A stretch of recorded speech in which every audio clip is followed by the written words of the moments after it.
This video is brought to you by Squarespace. Hey photographer, Jessica Whitaker here, and in this video we are going to be talking about the importance of not texting your clients. We're going to talk about why it's so important to contain the majority of our conversation in email. We shouldn't be DMing them and then also messaging on Facebook, and then we have some WhatsApp questions coming in. Everything needs to be in one place. It is more professional and more efficient for both you and your client. Before we get into the video, I want to thank our sponsor, Squarespace, for making this possible. A photo speaks 1,000 words, but a polished and professional portfolio can get us those $1,000 clients. Enter Squarespace, the all-in-one platform for websites and domains. Photographers, it's time to be done settling for slow-loading websites with tedious plugins. I trust Squarespace's all-in-one platform to keep me booked and busy. Pick from one of their dozens of contemporary drag-and-drop layouts, host your custom domain and email with them, and even conduct successful email campaigns. Everything you need to run a successful photography business under their umbrella and at your fingertips. You can head to squarespace.com to begin your free trial, and when you are ready to launch your beautiful professional website, you can go to squarespace.com/Jessica Whitaker to get 10% off of your first purchase of a website or a domain. A few weeks ago, I made an Instagram reel on this topic, and I wanted to expand beyond the 30-second limit.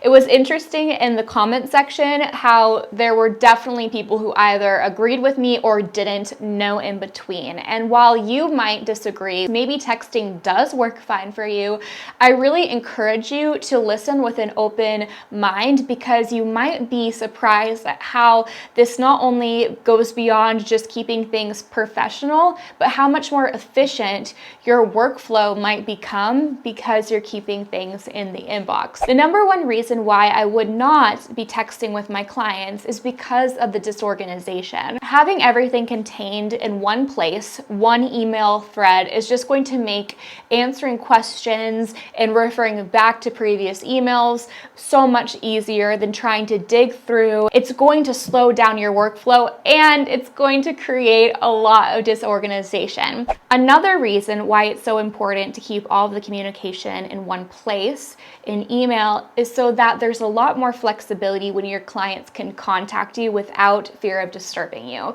Maybe your client works until 10 p.m. at night, or their only time to sit down and to ask you questions or to sign the contract, this or that, is at 10 p.m. after school, after their shift at work. They don't have to worry about possibly waking you up or disturbing you with a text message that goes to your phone.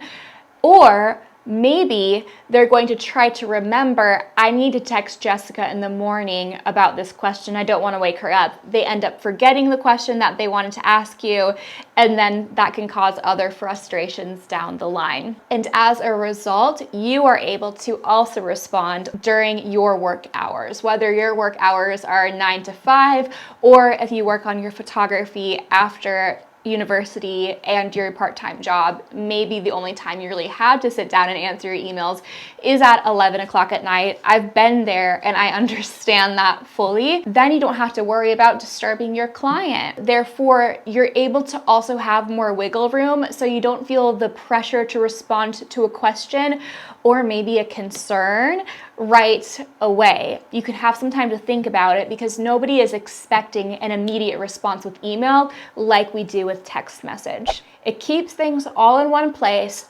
organized, as well as it eliminates a lot of the communication pressure from you and from your clients, and you're able to more efficiently answer their questions. You can link references, Pinterest boards.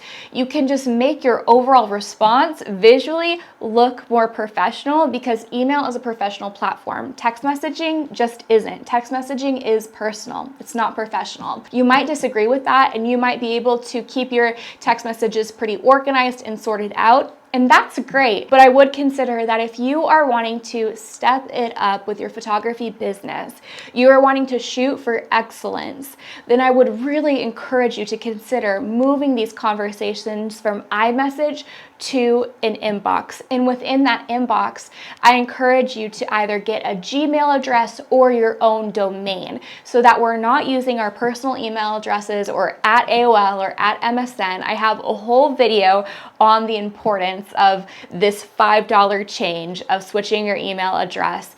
It is more professional that way. Gmail is the standard. Yahoo and AOL do look quite dated. Now that we've covered why I believe it's important to move your conversation into email, let's talk about how to do this if you are already conversing with someone on these platforms. Maybe they even just booked you and sent the deposit, like you're pretty far into it. What I would encourage you to do is make that natural transition. So next up would probably be signing your photography contract, and that's going to happen in email, whether you're sending it through Honeybook or through your email service provider. So what I would say is in that DM, let them know that from here, I want to keep our conversation in email so that you can ask me any questions any time of day. You won't have to worry about waking me up, framing the message in a way that is to your client's benefit. What you need to do as a photographer, as a professional, is you actually need to get your client's email if you don't have it already and start the conversation. Don't tell them to email you and wait for them to email you. Instead, you want to make the transition as easy as possible. Now, I'm not saying you can never text your client, ignore them, don't text them back. It's more that the majority of the communication should be all in one place. However, I do think that there are times where texting is totally fine and appropriate, and usually that's 24 hours before the photo shoot, or maybe they're wanting to send you some outfits and they're going to take a quick photo and send it on text.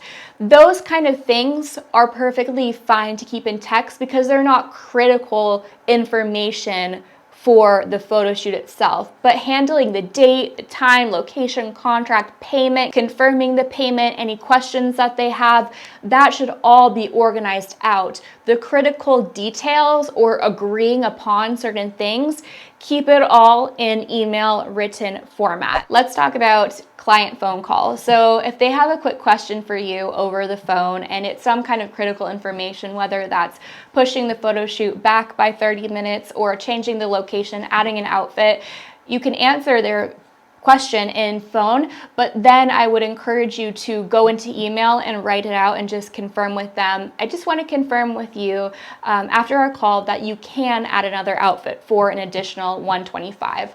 Yes, we can push the time up by 30 minutes. Have this all recorded and written down. It's all about balance. And with this kind of profession like photography, where we are working directly with our clients on these major milestones in our life, we have to also use our instincts for when it might be appropriate to use text message. But you'll find that most of the time, quick questions are fine to keep in text, phone, maybe even DM, but you should still keep the majority of your communication in email. I want to keep repeating that because I'm not saying never text your clients. Be sure to hit subscribe so you're the first to know when a new photography tutorial for your business comes out, and you can follow along on Instagram at Jessica Whitaker for more daily tips, tools, and resources for your photography business. And if you're interested in joining the Build and Bloom Photography Facebook group, it is a kind, encouraging, and inclusive photography community. It's free to join, and I'll have it linked in the description box below. If you like my style of teaching, chances are you're going to love my online photography business workshop, where I teach you how to start and scale a photography business in your own backyard.